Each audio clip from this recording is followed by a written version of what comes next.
Hello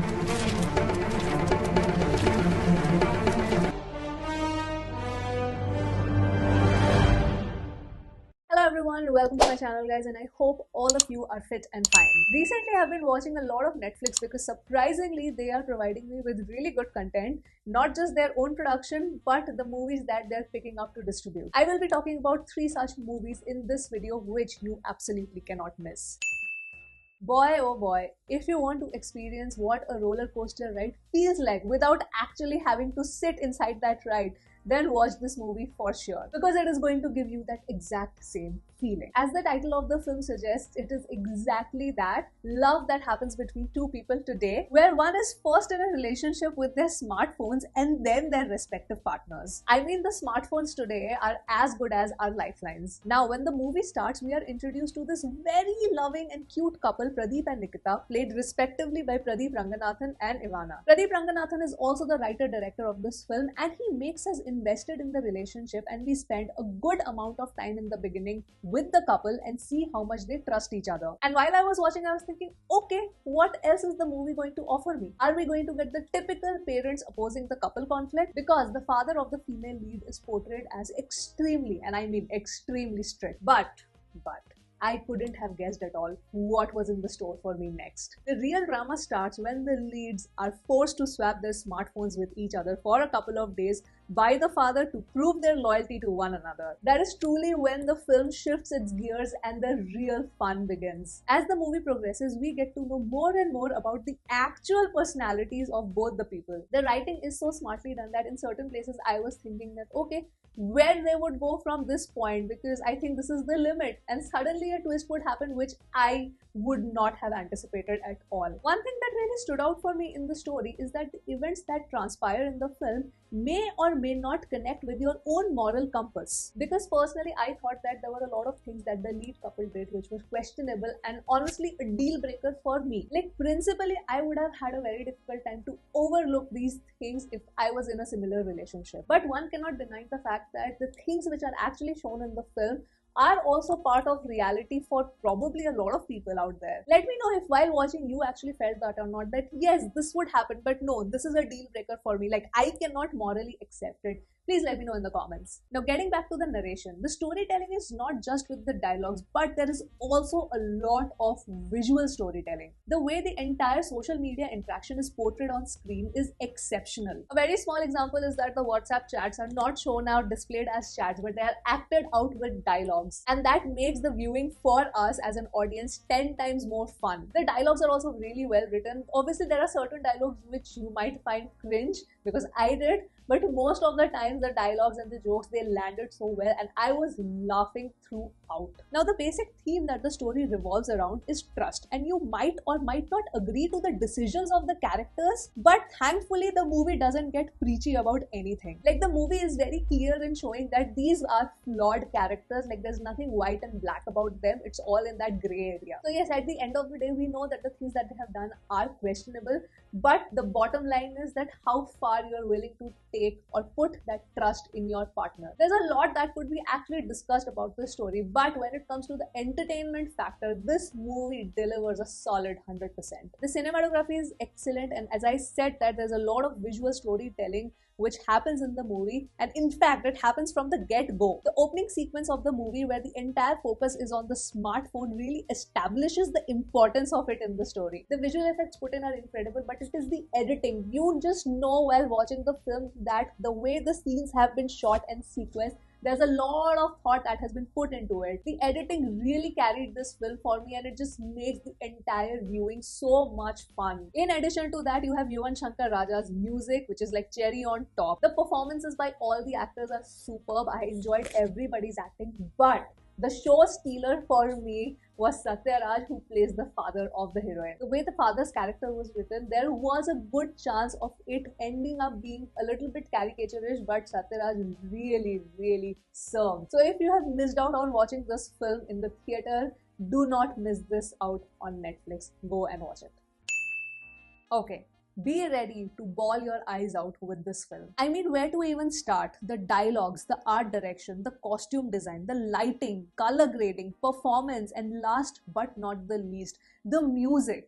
All of it oozed charisma and elegance. And nowadays, just to say that for a Hindi film had become so freaking rare. So believe me when I'm saying that this movie excels in literally every department, it's just genuinely making me just so happy to say it. The movie follows the journey of Qala, who wants nothing but the love and validation of her mother by pursuing music and making a name for herself. She is blessed with a beautiful voice. She trains hours day in and day out to perfect it, but she doesn't get the required stamp of approval from her mother. On the other hand, her mother goes out of her way to support a budding male singer named Jagan, who is just as talented as Qala but an orphan. The mother obviously considers him as her own son, but what Qala sees is just another competition. What follows is a wonderfully crafted story which shows the struggle of an individual with validation, mental trauma, the difficulty of self-acceptance, and finally, repentance of her own actions. The heavyweight emotions that I felt while watching this film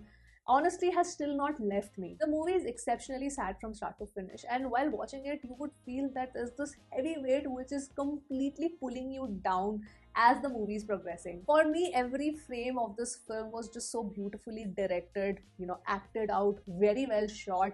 But it was the final ending climax that just tore me completely. One thing that is definitely going to stand out are the songs, and this is easily, like at least for me, this is easily one of the best Hindi film albums of 2022. Because when I say the songs are exceptional, they really, really are. Performances are also absolutely brilliant, starting with Swastika Mukherjee. Oh my god, she was the epitome of elegance for me. And in the entire film, you would feel that there's this dark aura surrounding her. She's a very popular actor from the Bengali film industry, and it's nice to see that she's exploring the Hindi film industry with really good meaty roles. This movie also introduced me to Babil Khan, who is the son of the late legendary actor Irfan Khan, and I have to say I was quite impressed. He just fit the character description of Jagan so well, and Jagan as a character, he had this innocent aura around him, and Babil just did justice to that. But it was Tripti Dimri who was just exceptional from start to finish. The last I witnessed her acting was in Bulbul, which was also a Netflix release, and I had loved her in that. But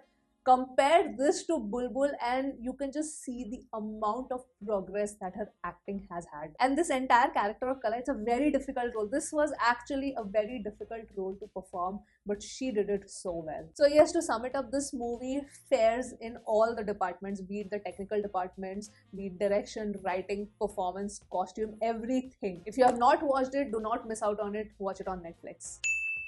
The third amazing release is Qala and Ariyippu, which is directed and written by Mahesh Narayanan, one of my favorite filmmakers, and it stars Kunchaku Boban and Divya Prabha. Now, when I did the trailer reaction, I assumed that the story would center around a leaked MMS in a gloves manufacturing factory of a couple and the difficulties that they would face after that. But the story is actually so much bigger than that. Set in the backdrop of COVID-19, we see a couple from Kerala who migrate to Delhi for a better life and opportunities to go abroad. Both of them are workers in a latex glove manufacturing facility. But their world is turned upside down when a video of theirs is leaked and circulated amongst the factory employees. In order to prove their own innocence, they try and do everything possible which is within their own power, but they end up opening a Pandora's box about all the shady things that are happening inside the factory. While the focus of the film is always on the couple, it is the subplot surrounding the factory and the corruption in the medical industry which makes this film so interesting. The ending climax is something that I could not have predicted at all. The decision that the couple takes in the end will really make you question what is more important, your own self-respect or your own progress in life when you have to sacrifice a bit of your morals. See, I am someone who considers myself as a privileged person, but there are people who desperately want to better their life financially. And if given an opportunity, they might be willing to overlook or turn a blind eye towards the flaws in the system. But then there are people who are principally very, very clear in their life and they would not do anything that would, lower their own self-respect. Honestly, it is a very, very difficult decision at times, and this movie at the end will really make you question that if you were stuck in a similar situation, what would you do? Because it's always easy to talk the talk, but it's always difficult to walk that talk. Now, the movie is multilingual, and I have to say that it is not for everyone. It is quite raw and pale in its narrative, which makes complete sense from the point of view of world building. But it might not work for many audience. I said in my trailer reaction that it kind of looks to me that this movie is shot in that documentary style, which it is, and really the cinematography is incredible. Most of it is done with this handheld camera,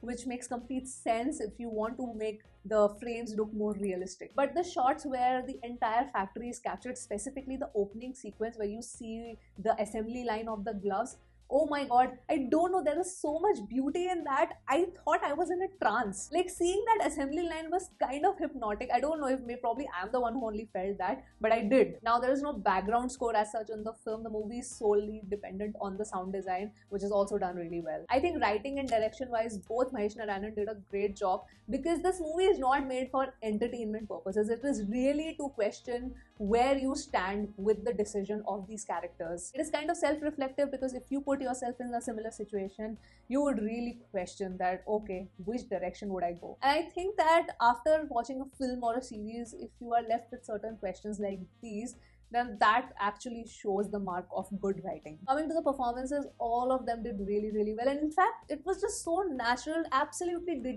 not feel like they were acting. Kunchako Bobon was amazing as always, though I still feel that for me, Nathan Keskoru is still a more superior performance of his. But here also he did exceptionally well. But Divya Prabha just stole the show. She was so good in this role. Like, my heart really, really went out for her character in this movie. So yeah, as I said in my trailer reaction that, oh, my expectations are quite set for this film, because it's written and directed by Mahesh Narayanan.